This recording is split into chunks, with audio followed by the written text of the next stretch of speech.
Episode 16 Existence. To be or not to be? That is the biggest question. If the person asking that question chose not to be, they would have never asked that question. It's a very strange, positive outlook on that one. Because you have to choose to be, or you wouldn't have shared it with everybody. What I'm doing right now, I'm choosing to be the person delving into this, choosing to do this podcast. I could have chose not to. I could have said, I'm not going to do it. But the fact that I am choosing to be here, oh, speaks volumes. I think it should be a positivity. It should be a enforcement that people say, should I get out of bed today or should I just lay here and give up?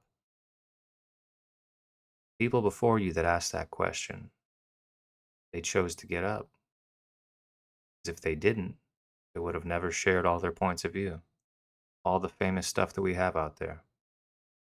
Never would have had those discussions. Never would have had that point of view. Never would have had that inspiration put into the world had that person chosen the opposite. I think it's a moral obligation at some point that we choose. At least at some point, it's good to take a break. It's good to rest. But I think at some point we all have an obligation to discuss and speak, think, listen. Definitely listen. Probably the biggest one because we lack that so much nowadays. People are afraid to listen. Truly listen too. A lot of people, they like to brush things off. And I think that's no good. So the reason for this title, Existence, I wanted to do existentialism, and then I looked it up and I was like, well, no, technically that's like a philosophical viewpoint, and I'm not trying to talk about one perspective over another. I'm trying to talk about the entire human experience. I think that's one of the most, what would you say, one of the deepest truths, people, for everybody, is that you are experiencing something. That is a 100% certainty. Even if you were to say, well, it's all the Matrix, or everything's made up, or it's all dreams, it's actually one person sleeping and imagining everything. However, you want to view stuff does not take away from the fact that you are experiencing something. And it's the same with me. People say, well, what if it was all in a simulation? It doesn't change anything. That's the beauty of it, is that once you come to that understanding that I am experiencing something, and with that experience, there is certain consistencies, certain things that I'm learning as I go, certain rules that I might make, and things could change. Things could manipulate that, or rules might become boundaries that we thought were there, like gravity. We think we know 100% certainty of how gravity works, and then suddenly we get to a black hole and we're like, well, I'm not quite sure how that works with this. The math doesn't quite add up perfectly, but we know most of it. Know most of it. So people's perception might be that we know every single part of existence, like all of physics is completely solved, and it's not. There's a lot of mystery there. There's a lot of like nuance in some of the small stuff. I think Neil deGrasse Tyson had mentioned that tabletop physics are completely checked off. We've done all tabletop physics. If you drop a ball on a table, we can solve that mathematically in and out, back and forth. We know everything that's going to happen in a general sense, something larger. But when we get into the particulars, when we get into the small stuff, we don't know everything about particle particle physics and little stuff, tiny things, photons, how they behave, and how things become synchronized, entanglement, stuff like that, quantum entanglement. That's what I was trying to think of. We don't know the absolutes of that stuff yet. We're testing it. We're curious, but all that stuff is kind of whimsical, whimsical so far. We have some ideas and we probably know a pretty good amount, but still don't have it all. I mean, just look outside. That's the most beautiful part about this. This is my favorite one. You look outside and you see a tree, and we cannot do that. Can't do a tree. We don't know how. We can grow a tree from a seed, but if you were to sit down in a laboratory and somebody was like, build a seed for a tree, be like, well, I don't have the tools to do that. I don't know how to, like, well, I'd have to put it together. I'd have to have organic matter to make that, but I'd have to embed that with certain like DNA/RNA setups. Like, you wouldn't even have the first piece of that puzzle. Be like, well, just too much for me. No way to do it. It'd be like building a computer. Like, you can assemble a computer, but imagine building a motherboard from scratch. Be like, well, that's easy. I just need this part. No, no, no, scratch, complete. You're out in the desert, build a computer. Like, you'd have to, you'd struggle to make a motherboard. Just the base, just the green board to put the chips on would be a struggle. I mean, it's vast, is all I'm getting at. So when you walk outside and you look at the trees and the sky and the things around you that humans have no capability of doing, you have to appreciate that stuff a little bit. You have to be like, oh, yeah, we're not there yet. We may never be. There's a lot of stuff to it. We're starting to get tools for that now. Like now we have AI breaking stuff down and learning stuff faster than we ever could. But really, it's just like algorithms. Not even like it's not like a central intelligence yet, but it might be someday. Might be someday, and that's I don't know. I don't even know how I feel about it. I'm back and forth. Some days I'm like, it's terrifying, and some days I'm like, it could be beautiful. I have to be positive about it and think, well, maybe the robot overlords will teach us some things that we teach us about peace in ways we didn't know. Show us how we can share the world together in ways we didn't know. That'd be beautiful. But yeah, so existence, the main thing that I want to get at is we do know we are experiencing something. There's a vastness to it that is unfathomable. I think that's beautiful. That's what makes it beautiful. Because like in video games, you get trapped after a while and you feel like, there's nothing I can do. But with existence, it's like, again, there's a vastness that's something you can't even wrap your head around. You can just keep going and searching, and you're like, well, there's more to it, I guess.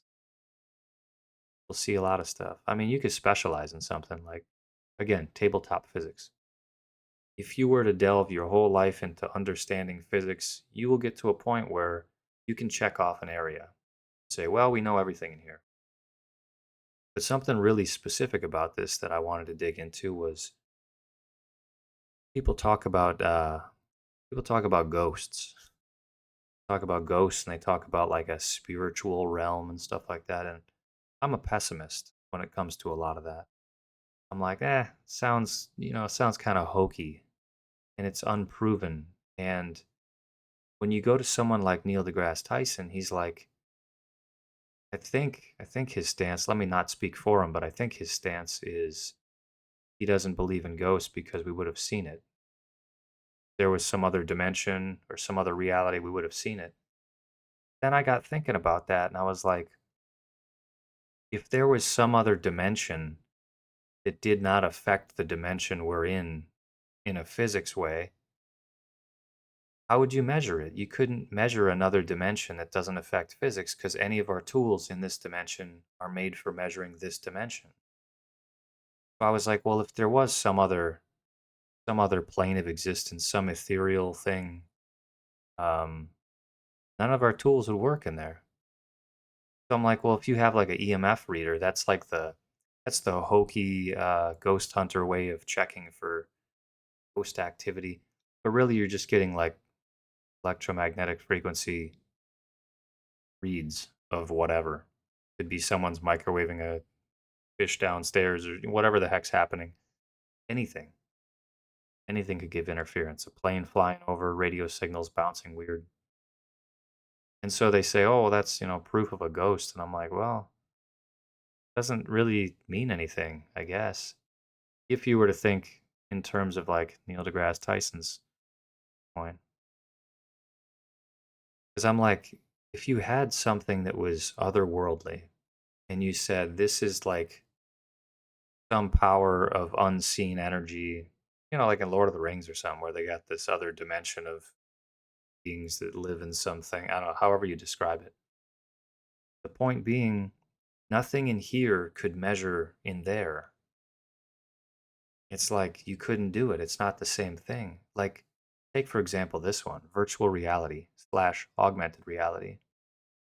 If I build something in augmented reality and I hold up my phone so I can view it, I could build a vase on this table. And inside augmented reality, I could interact with the vase and I could pick it up and I could throw it and it might break and have an animation to it. I could code physics into that vase and I could make it as though it's real.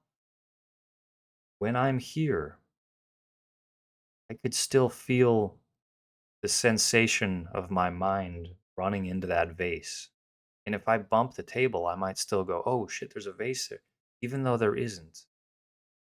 But just knowing that there was one in another plane of existence gives you that idea of maybe there's something there, at least in my own sense. I know is something I created and put there, but I'd never be able to measure that.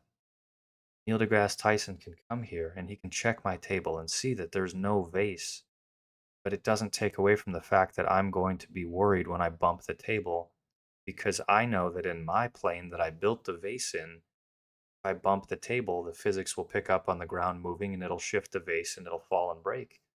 And I'm still going to have that preset ideology of if I bump something, it'll get knocked over. So something like that, it's an example of a thing that could not be measured, but I know it's there.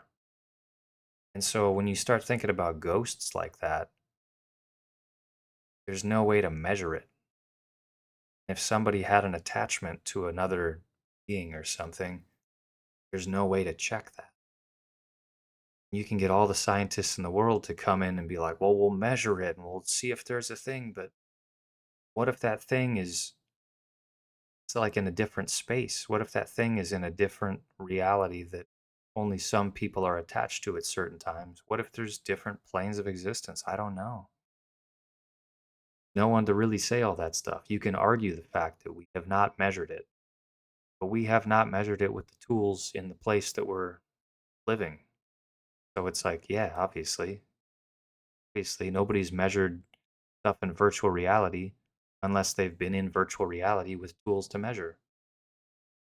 And I've done that myself. I've been in virtual spaces and you get feelings and sensations that are mostly your mind projecting. You get in a hallway that's too narrow and you think you gotta kind of scrunch your shoulders, and then you're like, oh yeah, this isn't real. I'm wearing a headset. I forget about that. But you still have reactions to your environment. Go into a doorway that's too narrow and you want to duck down, you're like, oh yeah, I'm not going to hit my head. I can just walk right through this. All VR, magical nothingness. But those visual sensations, they give you that feeling like it's real. You experience things, whether or not they're there. So it's a really interesting point. But anyways, I just want to get at the fact that there are some questions out there and there are some spaces for the unanswered, and that's okay.